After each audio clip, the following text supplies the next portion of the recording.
Hey all, this is Mr. Pepin, and for our fourth week of online math, we're going to be covering customary and metric units for mass and volume.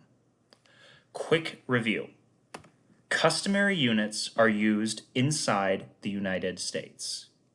And some customary units that we will be looking at to measure how heavy solids are include tons, which are used to measure very large objects, pounds, which are used to measure medium-sized objects, and ounces, which are used to measure small-sized objects.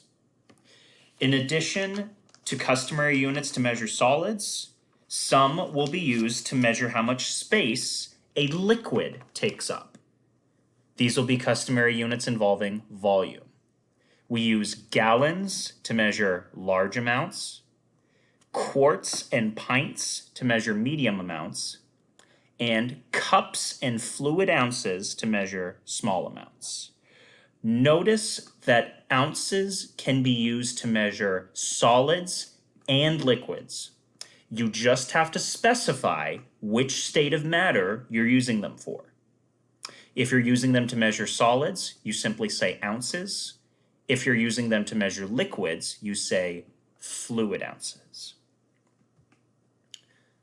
Aside from customary units, which are used inside the United States, other countries use metric units. For measuring how heavy a solid is, other countries use kilograms for very large objects, grams for medium objects, and milligrams for small objects. For measuring how much space a liquid takes up, other countries use liters for large amounts and milliliters for small amounts. With this info from slides 2 and 3, you are equipped for the first activity. This activity is observational, meaning there is no math involved. You are given units on the left and objects on the right. It is up to you to decide which unit makes the most sense to measure each object. Here's some tips I recommend you take. Ask yourself, is the object a solid or a liquid? As that will help determine which units you can use. For instance, a fluid ounce cannot be used to measure a monkey. However, it might be useful to measure the liquids such as soup or a dose of cough syrup. 2. Is the object very large, medium-sized, or small? As this will also affect which unit you can use. A gallon, like what you would fill up your car, might not be a good unit to measure a dose of cough syrup, which comes in one of those tiny little cups. Just something to keep in mind. Now we're going to move on to activity number 2, which is going to be converting between units. Let's do an example. We're going to have some units on the left and then their equivalent measures on the right. Let's look at 7,000 milliliters. If we look at the bottom of our slide, which has all the basic conversions laid out for you, we see that 1 liter is equal to 1,000 milliliters. Now, there is no 1,000 milliliters on the left, but there is 7,000 milliliters. So if 1 liter equals 1,000 milliliters, blank liters would equal 7,000 milliliters. I'll let y'all fill in that blank. Now let's look at a customary example. If we look at our conversions chart, we can see that 1 gallon is equal to 4 quarts.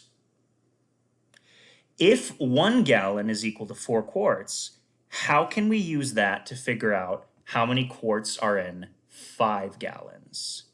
How do we get from 1 to 5? Well, we multiply by 5. But since these two measures are equivalent, Whatever you multiply the left by, in this case 5, you also have to multiply the right by. 1 times 5 equals 5. 4 times 5, I'll let y'all find the equivalent measurement on your own. Your next task is going to be a math riddle.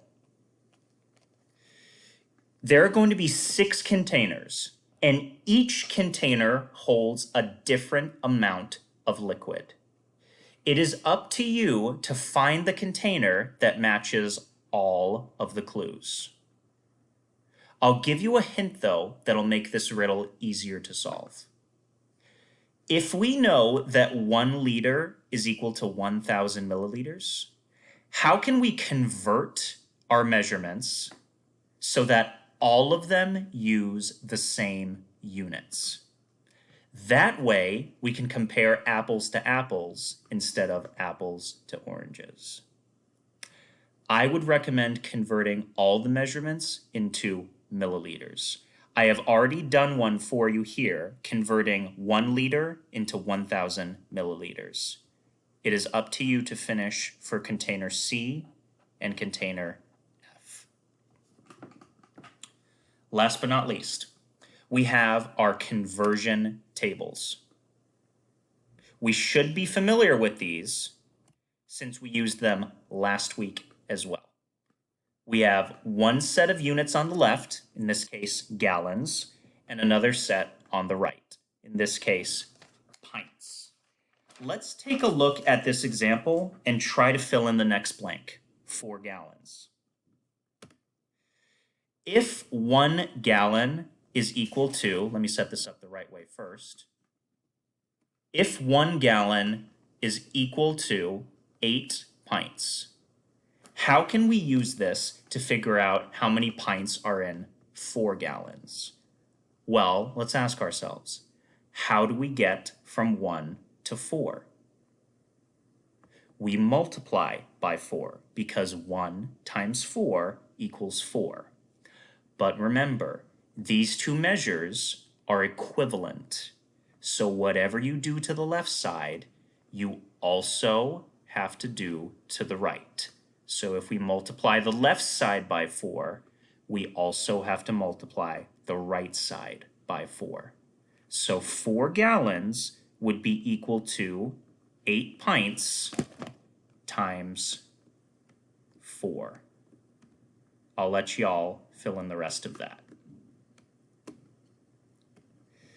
In this assignment, you're going to have a lot of different units and a lot of different conversions. There is no need for you to memorize all the conversions. All you have to do if you forget a basic conversion is check the bottom of slide 5 or check your star chart, which will be on slide 6. Because we are measuring mass and volume, look for the heading that says mass and the heading that says volume. The star chart here will have all the basic conversions you need. From there, you will have to do more conversions to fill in the rest of the table. But if you know one, I guarantee you will know the rest. Good luck, class. When you're done with this assignment, make sure you mark it as done and turn it in to our Google Classroom. Good luck.